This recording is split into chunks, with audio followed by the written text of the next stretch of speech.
तर प्रेक्षकांनो, अगदी नवी कोरी मालिका आणि नव्या कोऱ्या चॅनलवर तर हा होता मालिकेचा पहिला रिव्ह्यू। आपला फेवरेट हीरो इन्स्पेक्टर भोसले एका म्हाताऱ्याच्या वेशात ड्रग रॅकेट बस्ट करताना दाखवलाय। आता तिथे तो वेषांतर करून आलाय आणि काही लोकांना त्याने ती पावडर दिली आहे, पण ही पावडर नकली आहे असं कळताच तिथले लोक जोरात ओरडतात की ही पावडर नकली आहे आणि भोसले त्याच्या ओरिजिनल वेशामध्ये आलाय आणि त्याने तिथे गोळीबार सुरू केलाय आणि तिथे सगळ्यांनाच त्याने चित केलेला आहे आणि एंट्री मात्र जरा डॅशिंग दाखवली आहे, पण काहीसं पुढे सांगते मी तुम्हाला। तर आता भोसले म्हणतोय की गुन्ह्याला माफी नाही। तर असो, आता भोसले ह्या सगळ्या आरोपींना पकडतच असतो, तेवढ्यात जमदाडेची एंट्री दाखवली आहे। जमदाडे दरवाजा तोडून आत येते लोटून आणि त्यामध्ये भोसले खाली पडतो आणि जमदाडे सॉरी सर म्हणते। तर अशी होती जमदाडेची एंट्री।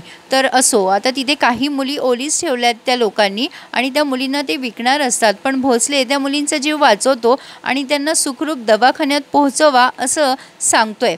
तर आता जमदाडे कुठे गेली असं विचारण्यात येतं, तेव्हा ते हवालदार सांगतात की जमदाडे मॅडम त्या गुंडाच्या मागे गेल्यात। हे ऐकल्यानंतर जरा आपला भोसले डिस्टर्बच होतो, तो तिच्या पाठीपाठी जातो। तेव्हा त्या गुंडाने जमदाडेला पकडलेलं असतं, पण जमदाडे म्हणत असते सर शूट करा, माझा विचार करू नका, हा खूप मोठा गुंड आहे। तर आता भोसले मात्र इथे जरासा टेन्शनमध्ये आलाय असं दाखवलंय। तर आता भोसलेला मागची सगळी पुनरावृत्ती झाली आहे आपल्या चौधरी मॅडम, हो तर चौधरी मॅडम त्याला आठवल्यात की कशाप्रकारे चौधरी मॅडमला त्याच्या डोळ्याच्या समोर मारण्यात आलं होतं। ते सगळं आठवून तो त्याची पिस्तूल खाली घेत असतो आणि जमदाडेला वाचवायचा प्रयत्न करत असतो, पण जमदाडे म्हणत असते सर प्लीज शूट करा आणि मग खूप हिम्मत धरून तो शूट करतो। तर तेव्हा ह्या शूटमध्ये जमदाडे जखमी होते। भोसले खूप पॅनिक झालेला दाखवलाय आणि तो म्हणतो जमदाडे आधी दवाखान्यात चल, पण जमदाडे म्हणत असते सर आपण एवढं मोठं ड्रग रॅकेट बस्ट केलंय, आपण सेलिब्रेट करायला हवं, पण भोसले तिच्यावर ओरडतो आणि आधी दवाखान्यात चल, सांगितलेलं कळत नाहीये का। तर आता पहाट झालेली दाखवली आहे आणि जमदाडे आणि भोसले शेरेकर सरांसमोर उभे आहेत। तर आता शेरेकर पहिल्यापेक्षा दुप्पट नाही तिप्पट नाही तर चौपट पाचपट आता ह्यांच्यावर सव्वाशेर झालेला दाखवलाय असं म्हणायला हरकत नाहीये। शेरेकर यांनी ती ड्रग रॅकेट बस्ट केलेली बातमी पेपरमध्ये वाचतो आणि त्या दोघांना म्हणतोय की तुम्ही माझ्या मार्गदर्शनाच्या खाली हे सगळं काम केलंय, मी आहे म्हणून हे सगळं जमतंय, शेवटी याचं मी याही सीझनमध्ये आहेच आहे सुरू। असो, पण दमदार मालिका आणि दमदार ॲक्टर, त्यामुळे मालिका गाजणार हे असं तरी दिसतंय। यांनी काहीशी क्राईम पेट्रोल सारखीच मालिका घेतली आहे असं दिसतंय तरी प्रेक्षकांनो। आता सहज भोसले हसतो, कारण शेरेकर म्हणतो की मी माझं आतडं दिलंय या डिपार्टमेंटला म्हणून हे सगळं आज तुम्हाला दिसतंय। या वाक्यावर हसत नाही भोसले, पण शेरेकर त्याला म्हणतो तू हसलास ना, अरे मी काय झालो, आणि आता तो सह पोलीस आयुक्त झालेला आहे आणि या दोघांना हिणवतोय की तुम्ही अजून आहात तिथेच आहात, तुमचं अजून काहीच झालेलं नाहीये।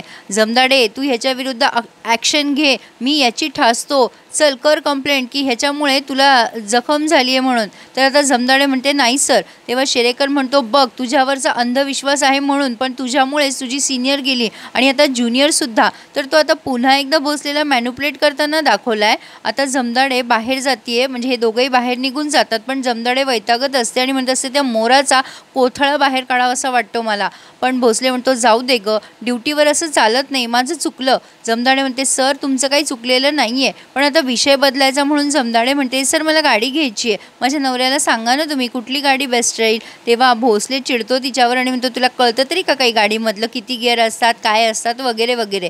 पण आता इथे यांनी पुढे एक केस दाखवली आहे, ही एक बाई आहे, चाळीमध्ये राहते, रॅदर झोपडपट्टीत राहते असं म्हणायला हरकत नाही आहे।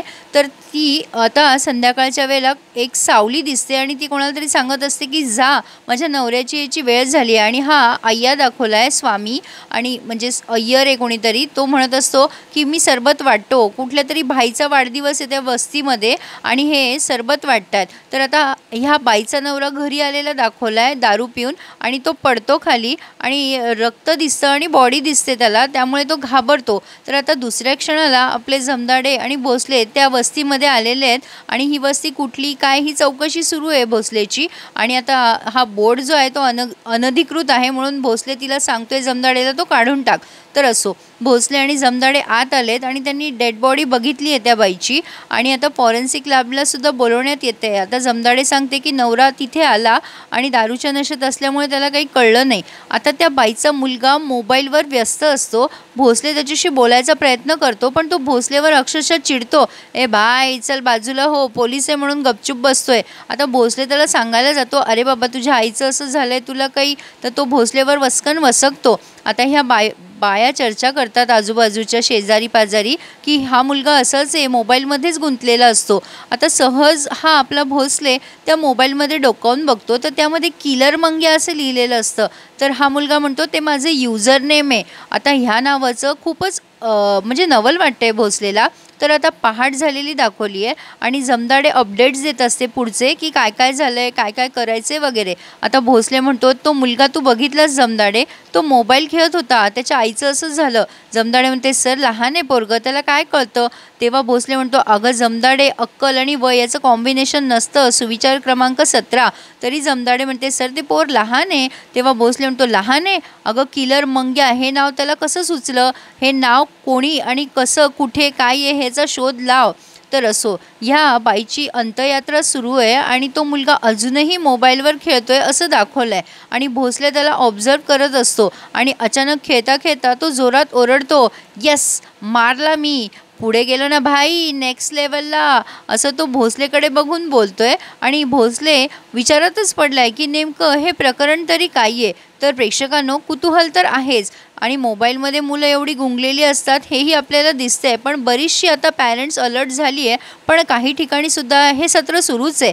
तर असो, इथे त्यांनी हा रिव्ह्यू पूर्ण केला आहे. भोसले आता त्या बाईच्या नवऱ्याला चौकशीसाठी बोलवतोय आणि चौकशीअंती त्याला कळतं की स्वामी नावाचा माणूस त्या बाईची छेडछाड काढायचा. त्याला बोलवलं असल्यास तो स्वामी जरा जास्तीच बोलत असतो, त्यामुळे भोसले त्याच्या कानशिलात लगावतो आणि जमदाडेने काहीतरी प्रूफ दाखवला आहे भोसलेला. तर असो, अशा प्रकारे ही मालिका चालणार आहे. कशी वाटली ते सांगा आणि मालिकेचा वेळ हा खूपच उशिरा ठेवला आहे, त्यामुळे कदाचित माझा रिव्ह्यू सकाळीसुद्धा येऊ शकतो प्रेक्षकांनो. तर कसा वाटला रिव्ह्यू माझ्या आवाजात ते मला नक्की कमेंट करून सांगा आणि ही मालिका कशी वाटली तेही कळवा. अजून बऱ्याच कलाकारांची एंट्री बाकी आहे असं दिसतंय, तर गुन्ह्याला माफी नाही. मी अनघा ह्या आपल्या नवीन कोऱ्या चॅनलवर, so please subscribe my channel. आणि हो, प्रतिशोध या मालिकेचा रिव्ह्यू पण तुम्हाला ह्याच चॅनलवर ऐकायला मिळेल. So please subscribe my channel and enjoy my all reviews. धन्यवाद.